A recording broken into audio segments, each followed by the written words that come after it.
All right. This is Okay, I can get started off. This is the Summer Games Done Quick submissions for Gauntlet Seven Sorrows. We are running Xbox 360 one-player multi-controller race going on. On the left, we have Furby XP, and on the right, we have Boyle 003. Would one of you like to take over now? all right. I want to thank you all for watching, and there's a lot going on in the very beginning, so we're gonna just start this off in 3, 2, 1, go. All right. So the first level, City Under Siege, is relatively straightforward. We're going to see what Gauntlet 7 Sorrows is normally like, but pretty soon after, once we hit the later levels, we're going to start breaking the game pretty significantly in this category. And that's because we're allowed to use multiple controllers, and we're going to make a pretty full range of use out of that. So level 1, mostly about picking up some of the gold that we're going to need for some moves that we buy later. But after that, we're going to get into some pretty wacky skips. Boya, do you want to talk a little bit about, like, the history of this game and where it comes from? Yeah, so this was a game that was developed by Midway. It was first talked about in February of 2004, and then in May of 2005, it was shown off at E3. Controversially, the two main developers, Josh Sawyer and John Romero, left the company shortly after July. We won't get into the weeds of it too much right now. Suffice it to say that this game was released in December of 2005, and unfortunately, it was not critically acclaimed. Yeah, it kind of resulted in being a little bit of a flop. So this game got neglected for a long time, especially as a speed game. But very recently, a couple of us have picked it back up and found some really cool things. And we're actually about to see one of those really cool things. So City Under Siege was a great example for what this game normally looks like. But as we enter the second level called Dungeon Passage, we're going to start seeing the game break a little bit. So we have to normally destroy some generators to clear out these guards that are in our way. But abusing some multiplayer mechanics allows us to actually step over top of the guards. We can do this because anytime we try to spawn in another player, oh, it looks like I forgot to save my elves. That's okay, we'll be able to get the gold later. Anytime we spawn in a new player, they spawn in on top of the current player. And so we can abuse that to get ourselves a little bit of extra height sometimes, which lets us skip certain sections that we would normally have to clear objectives to get through. So that's a little bit of a time saver here. We see more advanced and more broken versions of this as we go on. We call this 1PMC for one-player multi-controller. We're actually going to see that we use up to 4 controllers. So far we've seen the use of 2. We will introduce more controllers as we go along, making the strats a little bit more extravagant. But once we've done that quick little skip in the beginning, things are pretty straightforward. Now, I actually am missing some gold, so I'm going to have to do some contingency strats to pick up a little bit of extra gold on my route. But that's okay. Luckily, this category in general has a lot of flexibility because another small abuse of the multiplayer mechanics we can do is gathering bonus gold by dropping extra players in. Anytime you finish a level in multiplayer, one of the players will get bonus gold, so I can make sure that my primary character gets that whenever I need them to. So we're going to use that to try and get a little bit of extra money out of things here. There we go. And I'm going to save my character. We need to be saving our character because it's important to be able to pull them back in once we've unlocked crucial abilities for them. The main one that we're looking for Elf is an ability called Continental Assault. Continental Assault is one of the special moves. It costs 500 gold. And it was a little bit of an oversight in their design process to give Elf this move that does this big spread shot, because in theory, from a distance, it's just a decent move. But if you're close to something, you get to hit it with triple the damage, and that ends up adding up really fast. So a great use, great abuse of some of the mechanics that they added in this game. And as you're seeing, It has a beard. as you're gonna see soon, we're on level 3 now. It's called Plague Town. And Plague Town is the first boss level in this game. So this was one of the first major glitches that we found exploring Gauntlet 7 Sorrows. On this level, we're going to try to completely circumvent the boss that we normally have to fight, which will save us quite a bit of time. So before we get there, we have to clear some enemies, so we're going to be using Wizard to help us do that. It's going to increase the spawn rate, let us kill enemies a little bit faster. But once we get into this boss arena, we're going to see some setups that we're going to use that allow us to skip the Scarecrow boss. And I see that Boyo's getting the key here soon, so he will be showing that off very shortly. So the way this Scarecrow skip works is there's a cauldron of fire near the entrance of this fight, and so long as you can hit Scarecrow with the fire at a very specific point, it will cause him to melt into the floor and instantly die. It's not intended. He's actually just clipping through the collision. And this allows us to avoid the entire fight. It's possible that this was some kind of weird leftover mechanic. No one can really know. But it involves a couple button presses at some very specific timings, and then it allows us to skip it. So I'm going to focus on my timing real quick to see if I can get this. I see Boyo just got it too, which is good. And there we go. Double Scarecrow clips, which is awesome to see. Huzzah! Huzzah! So in order to do that, we have to do 2 button presses, one to clear the prompts and one to attack. And those need to be about 175 to 180 beats per minute apart from each other. I actually used to use a metronome in my runs just to time it, but a lot of us have practiced it. Days. Yeah, it was probably really fun to listen to when I was listening to a metronome for the whole cutscene. But yeah, a lot of us have gotten enough practice with that skip now that we can just kind of feel it out and do it pretty good, so that lets us skip that boss fight. I'm gonna run down. I gotta pick up a little extra gold. I lost some of the gold from level 1 because I didn't save my character, which is one of the crucial parts to this run, is we need the character to have the abilities and then to also save them, because that lets us pull that character back in whenever we want, so that we can abuse that Continental Assault. So, running towards the end of Plague Town, and we're going to be heading into a couple other levels that are also quite straightforward, not a whole lot of huge skips. Get through this portal real quick and see how much I'm at. Okay, we're real close to what I need, so that's good. This game has had an interesting recent history. This is Furby. Yes? This is not anything related to us you playing, but just to let you know, do not save your splits. Oh, thank you. Okay, You're yes. on any percent right now. Oh my goodness, you're right. I can actually just clear it. I don't need my splits for here. That's really just because my muscle memory will keep making me try to hit the button. So, thank you for pointing that out, yes. Yeah, this game has had a very interesting history. So, for many years, I mean, we mentioned how this game came out in 2005. It took until 2016 for us to start seeing some of the first speedruns of this game that really put some thought into what might be the best way to play it. Before 2016, a lot of runs were very basic. People were just kind of picking what seems like a random character. We aren't even really sure why, but they used to run with Valkyrie. But after a runner named Pote started running the game, he found some optimizations using Elf, who we've found to be the best character. So that's where we see kind of the birth of some of the basic strategies that we use.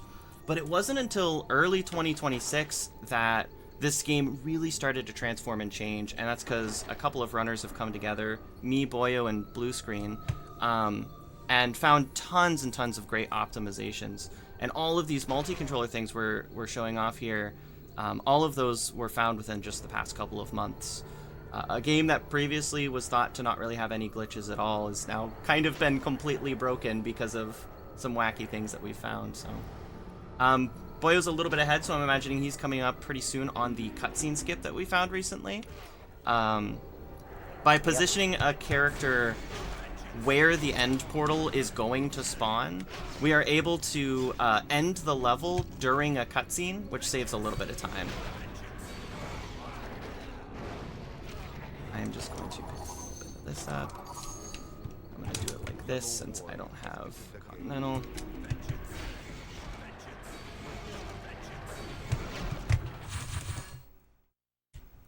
And there we go. That skips that level.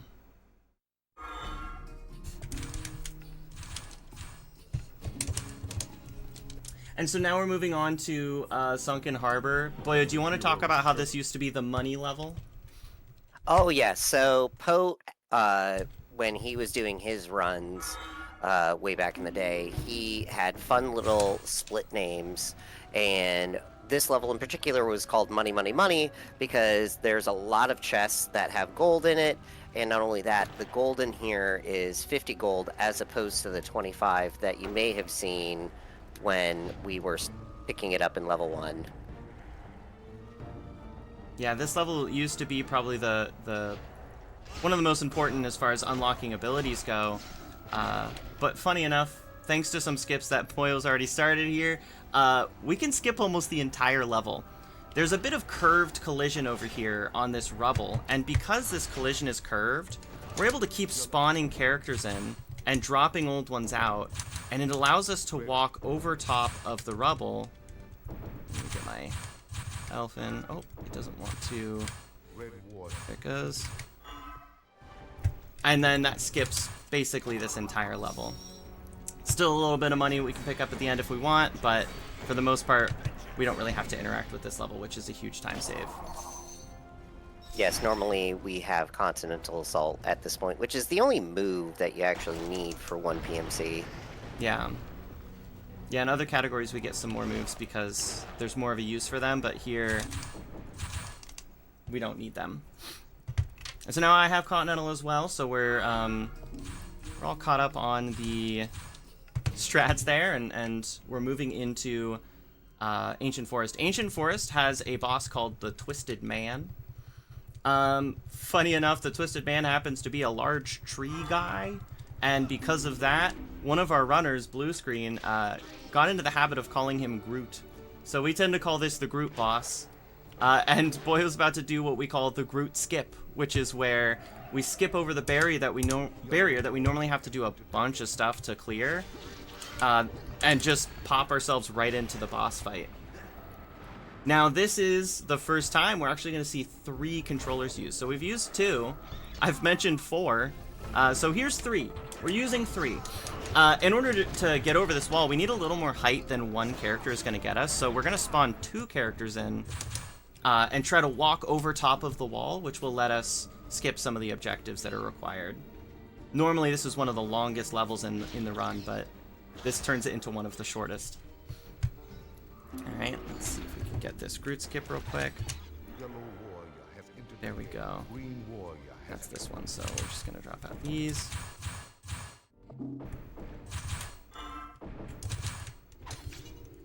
Okay, now I'm also going to be using a strategy where I'm going to try to tank the fight with Valkyrie. This is something I like to do just to help with some of the difficult movesets that this boss can have.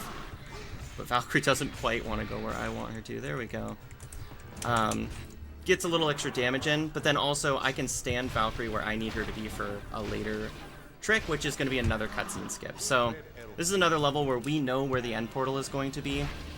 So if we finish off the boss and we're standing in the correct spot, we can sometimes get a skip on the cutscene. And I'm going to be careful here because he has actually moved my Valkyrie. And there we go. Alright, I was able to get that cutscene skip there. Pretty fun boss, pretty cool tricks. For a bit, we're doing this as a two-controller route. But once we discovered that we can do that 3-controller skip, which was found by Blue Screen, we started adding the 3rd controller in, and then later on we're going to see why we've added the 4th controller in. But first we're going to tackle standing stones. Shoutouts to Blue Screen 18, because they were the one that spent a lot of time working and learning and discovering a lot of these multi-controller clips. I remember back in the day, like when we first started, I say that like it's been a long time, but it's actually like June 22nd or July 22nd when these clips were first introduced. He was playing on emulator where all the characters were keybound to the same moveset. So he was controlling 4 players with the same key bindings.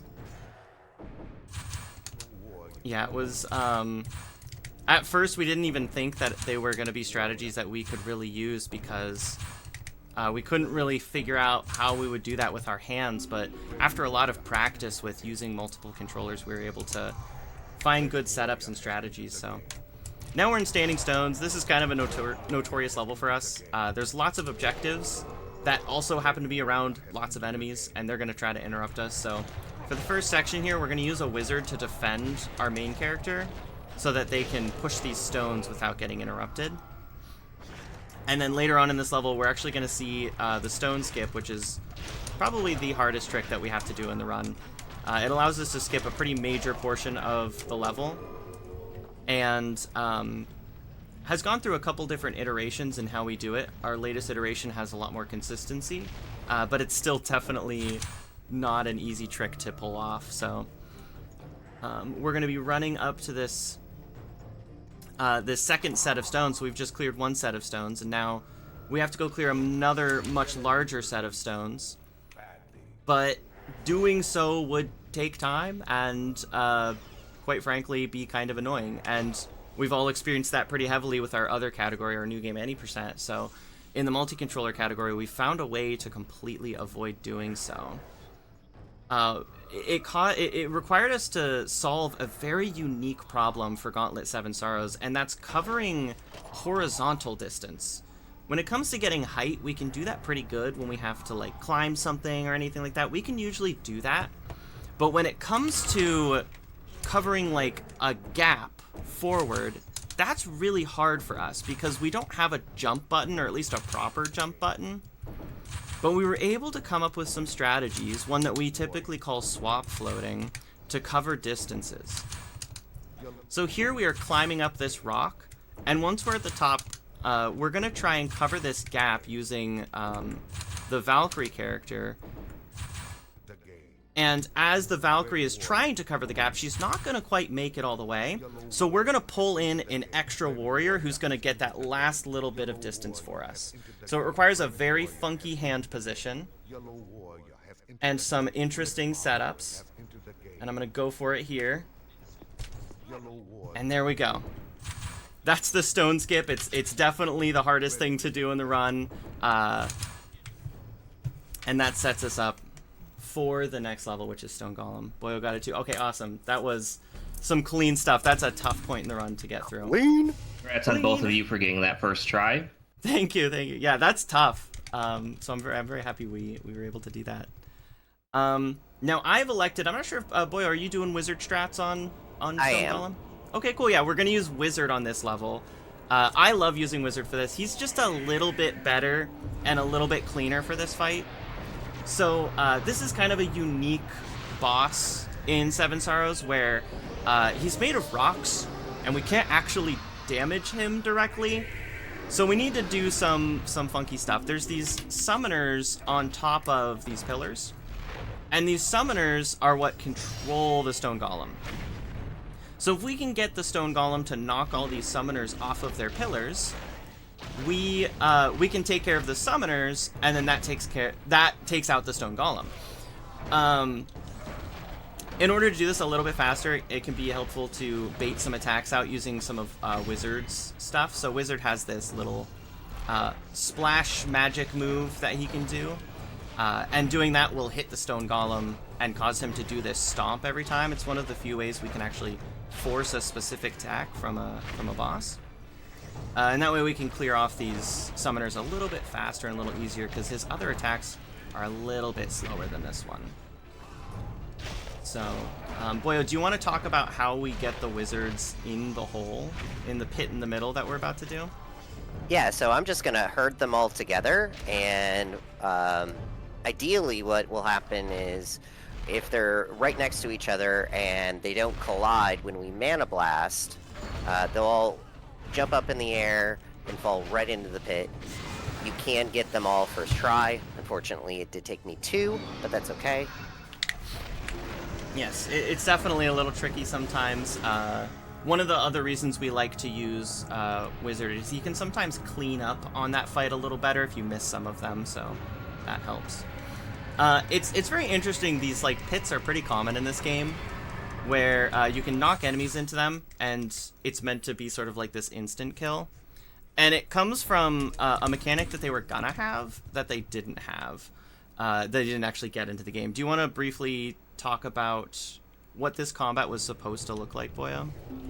Yeah, so it was meant to be where you were able to throw your enemies.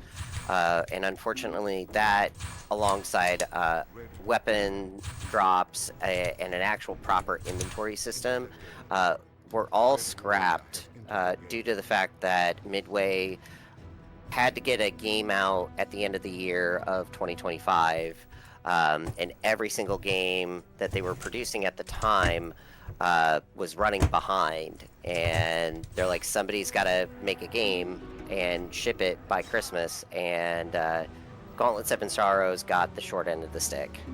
Yeah. Okay, so now, real quick, we are going to show off our first 4-player skips.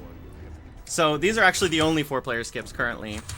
But what we're doing here is we need a lot more height than normal in order to get over these walls.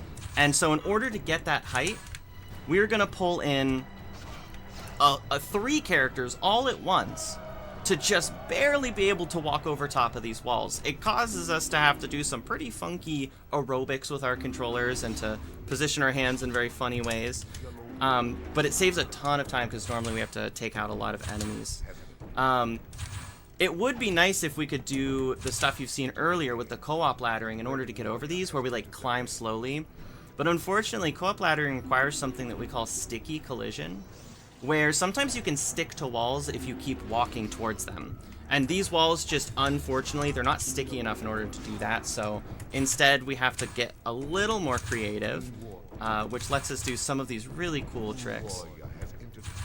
I'm just going to pull in my elf before finishing the level now. And that is, that's how we do Imperial City. This used to be a very difficult level to do, and it's still pretty tough. These tricks we're doing are not, like, the easiest, but we've been able to make it a lot more consistent by having a lot of ways to avoid enemies, and enemies tend to be the one thing that really slows our runs down, so... So now another section here, this is Imperial Palace, and this is a pretty straightforward level. There's going to be some small quirky skips that we can do a little bit later, but this is one of those points in the run where we get to kind of take a breath, take a little break. Some pretty standard stuff with just destroying generators and pulling levers, which is pretty common in this game. They didn't end up getting a whole lot of different types of objectives in this game, and that's likely because of the rushed development cycle. And so you're going to see a lot of levers, you're going to see a lot of magical keys, and you're going to see a lot of pushing stuff. Those are like the main things we do throughout Gauntlet Seven Sorrows. There's some unique objectives a little later in the game which can be pretty cool, but yeah, ultimately they ended up recycling a lot of stuff, probably because they only had, I think, about a year or so to make this game. Yeah, close to a year and a half, and taking into account the 2 major developers dropped out 6 months before its release, they probably were scrambling toward the end just to get this game out, which is unfortunate because they had a lot of really cool things that they wanted to add into it. At the time, in 2005, Midway was trying to make their games more mature. So this game was intended to be a mature version of Gauntlet. But then once new management came into play, they decided that this should be instead a rated T game. because most people assume Gauntlet as a family game. Yeah, it was an interesting pivot for them to try to make, and I think a lot of Gauntlet fans were really excited for it. So seeing them not quite deliver on all of that is a bit of a bummer. So what you just saw happen there was a little bucket skip. We're able to climb over some buckets to save some time. And then now I'm going to skip this door like that. So that door happens, normally we have to open up a lever thing, and then it like a cutscene plays, the door lowers. But the door happens to be a lot shorter than it looks. And so because there's no collision on the top half, we can add an extra character and just kick right over the door and skip that whole section. That's something that Blue Screen found quite a while ago. And now we're getting into Throne Room, which is a cool level. This was one of the biggest examples of co-op laddering that we have in the run. But because of that, it can be a bit of a killer on the wrists when you're trying to hold all of these controllers together with your hands, because we have only 2 of them as human beings. So we have to climb pretty high to get over this blue wall, and luckily it is sticky, so we can do that climbing using co-op laddering. And then once we're up here, we're going to make our way towards what is considered one of the biggest RNG checks of this run, and that's the Grand Magistrate boss fight.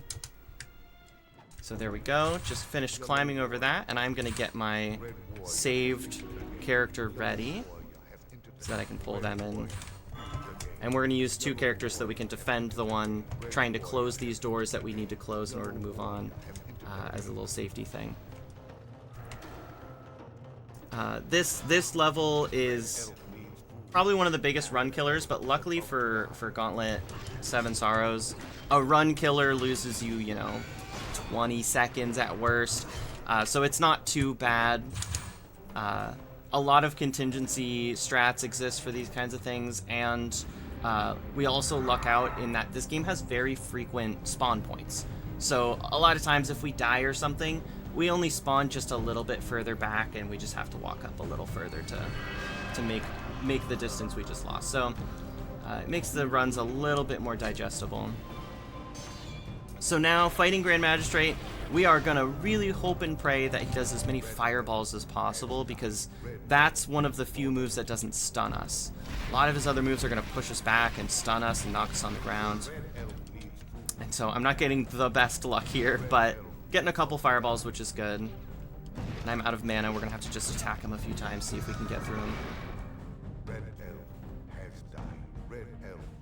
And that's Grand Magistrate. So that's probably one of the more difficult bosses to fight, just because in order to get it really quickly, you need him to give you some pretty lucky movesets. But all in all, that wasn't too bad. A death or 2 is pretty normal there. We're noticing too, at this point, we sort of changed sceneries a couple times. We went from sort of this cityscape to this grassy area with the stones. Now we're back into this rich palace-y looking place.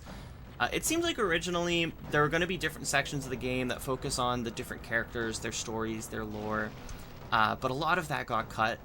So we still see the remnants of that in the thematic sort of setup for a lot of these levels, but we don't actually get the lore that they intended to have. So the starting area was apparently where the warrior came from, and the grassy area with the standing stones, that was supposed to be for a lot of the wizard's lore, but we end up not seeing a lot of that except for in the cut content that we can see from when they had showcased the game before it came out. So now we're going to be moving into Imperial Dungeon. We're going to see another fun use of multiple controllers, and also another level where we kind of have a little bit of breathing room, a little bit of extra time, because this one's a little bit repetitive. So we are going to come up on the second section in the game that requires us to kill a bunch of enemies. The first one was on Plague Town. So we're going to do the same thing we did last time. We're going to use a wizard to help us gather enemies up a little bit, and this also increases the enemy spawn rate. So by doing this, we kind of fast track ourselves through getting the kill count that we need to get, because once we get enough kills, we can move on to the next section. So not only are we getting an increased spawn rate, but we're also able to pull these enemies together, which just saves a little bit of time of having to run around and chase them down. So a good time for us typically to like re-chat, take a break, drink a little water. But this was a strategy we more recently found after doing some co-op runs. We actually did the first proper co-op speed run of this game not too long ago, and while doing that we realized a couple of things, like, oh, we can actually increase enemy spawn rate by adding more players, so been able to work that into the regular runs as well. So I'm gonna drop this character out, and we're gonna pull in another wizard because we ran out of mana, and we're just gonna keep going with this strategy until we've taken out enough. And there we go, we have the path is clear. This level is also one of the times where we get to see the most cheese. And I don't really mean like we're cheesing the enemies, even though we definitely are. We get to see a lot of actual physical cheese on the ground, which is a weird quirk. Boyo, do you want to talk about where the cheese comes from? So, originally for this game, when it was developed, there were meant to be health orbs on the ground, hearkening to a game that some people may not know. It's called Hunter the Reckoning. That being said, you were meant to use like a certain button combination in order to be able to pick up said orbs, but if you did not pick up those orbs in time, the orbs themselves would go into these generators here and would spawn death, which I think would have been a very fun mechanic to have for this game, but again, it was put on the cutting room floor for production purposes and release time. Yeah, it was very interesting that in their decision to remove that mechanic, they also decided to change all of the health orbs into cheese. And so we have these giant cheese wedges that just kind of look a little goofy for how seriously toned this game is meant to be.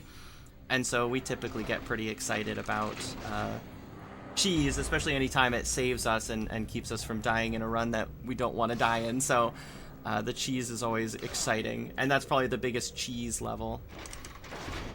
Yeah, and if I will say, it's one of the things that's consistent with all Gauntlet speedrunning, you are definitely under level when you play through the game. I think for this particular run, like the saved character will still be at level 1 or 2, where normally people that play this kind of more in a casual setting will be up to like 10 to level 15. It's very standard for Gauntlet speedruns for this. Yeah, we definitely have to kind of lean into that glass cannon strategy, since we are typically going to be very, very weak, but sometimes it's helpful. So in this level, we're actually going to take some death warps. This is Dungeon Deeps. We're going to take some death warps, so we're going to die to hit some spawn points that are going to save us a little time, and I accidentally died a little too early, which is okay, because we're not too far away. But we do some things to try and make sure the best possible enemies spawn, because we want real strong enemies that'll allow us to take the death warps faster. And then once we have pulled these levers, we're able to intentionally take some deaths and save ourselves a little bit of time with backtracking. So we've done that there. In doing this, we also summon Death himself, who can sometimes help us with these. Funny little quirk of the game as well, the announcer will tell you when Death is there, so he will say that Death has appeared. But the way he says it kind of sounds like he's saying that Death has a beard. So we pretty frequently meme about that and joke about that. A lot of us like to talk about Death's beard. And it's one of the more hype moments of each of our runs to like get real excited every time Death comes in.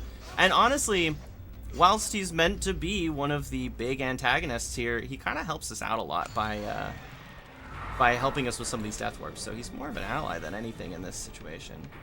Oh, absolutely. So now we're running into a room here. This is actually a very interesting room. We need to kill these tall blue guys in order to get this gate to open. But historically, we had this issue with a glitch where the gate won't open. It turns out that happens if there's too many enemies in the level already loaded in. And for some reason, the trigger just doesn't happen to open the gate.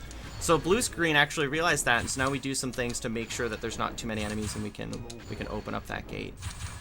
And then this room here, we're supposed to destroy 9 generators, which takes a really long time, so we are going to keep spawning a character in, using the mana burst ability that we've used a little earlier, and destroy all of them at the same time. So a nice little trick that we can do since we're allowed to use multiple controllers in this category. Normally a room that takes quite a while and can be kind of risky.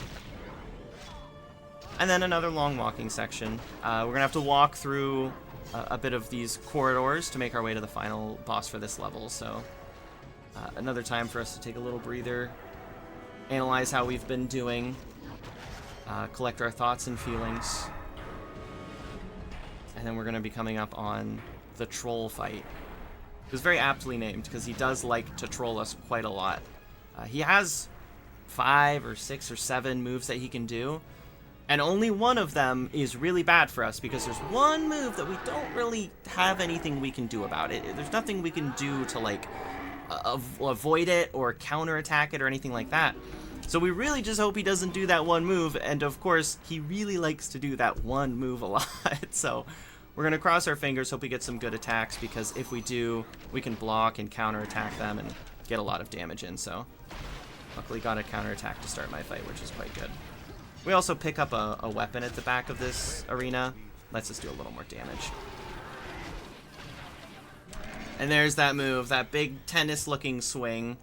That just knocks you away, and there's really nothing you can do to stop it. What can we say? He's got a mean forehand. He really does. And he's really hitting me with it quite a bit here, so hopefully we can finish him off soon, and there we go. So that's the troll fight. In this category, normally we pick up that weapon, and it's good for the rest of the run. We get this. That's the best weapon in the game. That's the final weapon upgrade. But unfortunately for this category, as soon as we get into this next level, we're going to have to say goodbye to that weapon because we need to start swapping our characters pretty soon. And without that weapon being saved, we're not going to get to use it anymore. But that's okay, because in this category, we also don't really need to use it anymore. So here we're going to be entering sort of a new biome, a new section of the world for Seven Sorrows. This was probably going to be a level or a set of levels that focused on the elves, since their color palettes tend to match up pretty well here, but we don't actually get to see any of that lore. I do personally really like how these levels look, though. This one and the next one, they're some of the prettiest levels, and the music is really cool too. Normally these have a lot of objectives. We have to pull all these levers and then lower bridges and things like that so that we can get to the end of the level. But we kind of figured eventually, why lower the bridge when we can just raise our characters? And so we're just gonna co-op ladder over top of this to get up on the bridge so that we don't have to pull any levers or do any side objectives. So once we get over, if we fall off there, we can get this over.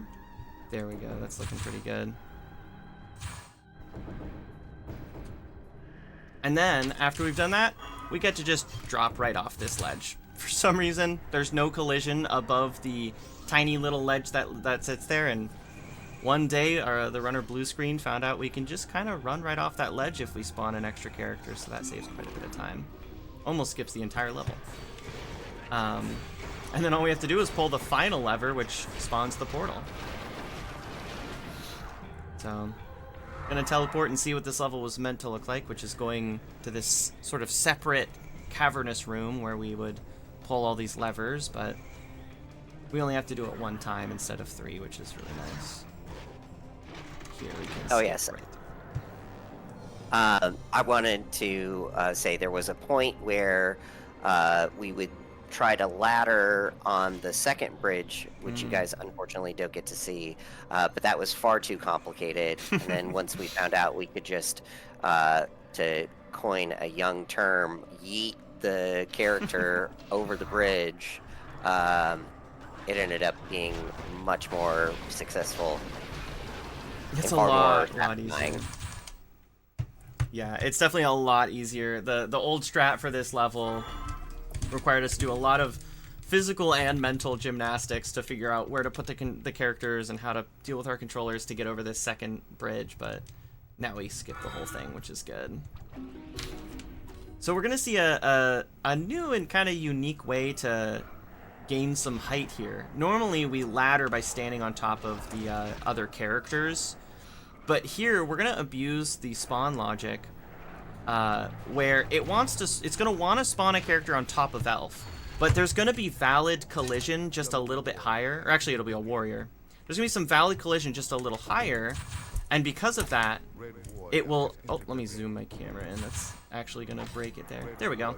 It's going to spawn us on top of this walkway, which just so happens to be near the end of the level. So this is, again, another level. We almost skipped the entire thing, and this was another skip that Blue Screen found. This was a huge time saver, because this is one of the longer levels. It also includes one of my favorite mechanics, which are these crystals. This is one of the unique mechanics that we don't see in other levels, where we have to activate all these crystals, but they're on a timer, so if you don't do it fast enough, it doesn't work. But here we only have to do the final set of crystals, which luckily is also one of the easier sets, so that helps us quite a bit. Yes, one thing that I do have to remind myself when I get to this section is that you only actually have to go halfway up these stairs to activate it. Pressing the R button to activate it, you have a little bit of a wider range than you would normally think. Yeah, it's very interesting. I wish everything that we activated worked that way, because it would help so much. But yeah, those ones luckily do work that way and saves us a little bit of stress and headaches. And then that's the second to last level, which means we are pushing right towards the end here. This is Caldera, the final boss. He's cool. I mean, he looks really cool. Unfortunately, again, probably because of how much they rushed the production of this game, we don't really fight him at all. Instead, we're going to pull a couple levers, activate some ballistas, which will do all the damage for us, and then that'll be kind of it for the big bad Caldera. It's probably a big bummer for anyone who casually played this game, got it on Christmas in 2005 or 6, and was really excited and realized there really isn't much of a final boss, but it's another one of those really quirky, fun silver linings for us where, as speedrunners, it means that our final level is not very stressful, and we can kind of take a breath, calm down, finish off the run, let the adrenaline kind of come down off of us a little bit, and then get our times. So it's a nice way to end a speedrun. Most games I've played, the final level is usually one of the most stressful, so it's very cool and a nice change of pace to have a not so stressful final boss. And we do also have some fun things that we get to do here. We're gonna try to abuse the spawn mechanics to prevent enemies from spawning at the end of the level, which will help us a little bit. So what I'm gonna do is I'm gonna try to get as many enemies stuck on this island as possible, and if I do it right and none of them follow me, which it looks like we're doing it, we won't get any enemy spawns in this final section where we have to do our favorite thing, pushing stones. Now more stones. Yes, more stones for some reason. They seem to just kind of copy and paste a few mechanics from earlier levels in this one, so it looks a little silly, but we gotta push a couple stones. We're seeing some enemies spawning, but so far these are all scripted spawns that are always gonna happen, so once we start pushing these stones, we'll see if any extra enemies will spawn, or if we'll just be on our own and be able to finish things off. So use a burst and pick up a little cheese. Ooh, it does look like I am getting the enemy spawns, so it can be a tough trick to do sometimes, because if even one enemy doesn't come with, or one enemy does come with us, then it won't work. So I'm going to use a wizard to actually defend my main character here, so that the warrior can freely push the rest of these stones. And then I will actually finish the level with the wizard. Oh, well, the wizard died. So, can I drop one in? Yeah, let's just do it with him then.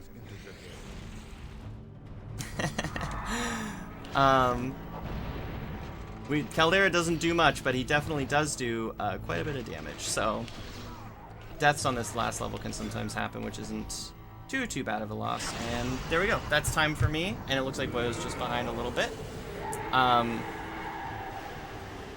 Thanks for the GGs in chat. That was awesome. Yeah, the races on this game are quite fun. There's a lot of really tense moments with things like standing stones and the scarecrow clip, which can be tough and hard to do on the first try. But yeah, there we go. Awesome.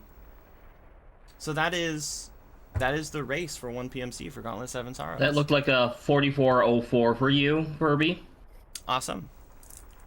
That's pretty good. Yeah. So our plan is to hopefully have this race as an incentive for SGDQ 2026. I think having 2 players being able to execute with 4 controllers on the main stage would be a really fun thing for people all around the world to watch. And more importantly, as kind of I've had the pleasure of performing at SGDQ, but we've already had so many other Gauntlet games perform at the GDQ stage. I think it's time for Seven Sorrows to get their time in the spotlight. The narrative is just so good for it right now, having its renaissance in 2026. I hope the people of the GDQ committee will consider it. Furby, any closing remarks? Yeah, I want to do a huge shout out to Blue Screen for finding a ton of the strats that we use. He's been a huge innovator in this category. And a big shout out to Boyo, my race partner here. He has been an incredible representative for the Gauntlet community. He's been very welcoming to people like me who are a little newer to it. This is the first Gauntlet game I've run, and it's been an incredibly fun experience to get to know everybody, to do all these runs together, getting to do these races, the co-op runs, everything. It's been awesome. So it's been a very special few months for me, and I'm super excited for continuing with it. We have some awesome new ideas and strategies and fun alterations on the run we want to be doing over the next few months, so I'm very excited. All right. I want to thank you all for watching, and remember, keep playing. And cut. Ta-da!